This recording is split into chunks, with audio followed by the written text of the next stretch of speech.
আসসালামু আলাইকুম। চলে এলাম আমার বাগানে। আজকে কিছু সবজি ফল হারভেস্ট করব।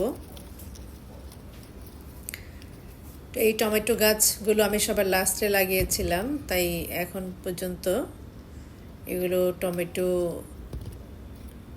এখনও আছে। টমেটো কিছু পেকেছে, এগুলো হারভেস্ট করলাম। এখন হারভেস্ট করে নিচ্ছি আনার। দেখেন আনারের কি অবস্থা, আনারটা ফেটে গিয়েছে পেকে। ব্যাগ দিয়ে বাঁধা ছিল বলে এটা এতদিন খেয়াল করিনি।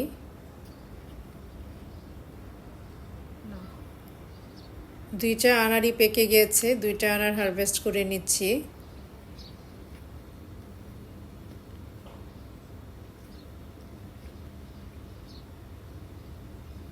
আলহামদুলিল্লাহ, নিজের বাগানের ফল, কেমিক্যাল ছাড়া। এখন হারভেস্ট করে নিচ্ছি লাউ। আমার বাগানের এটা লাস্ট লাউ। গাছগুলো এখন সব উঠিয়ে নতুন গাছ লাগাবো। এই সব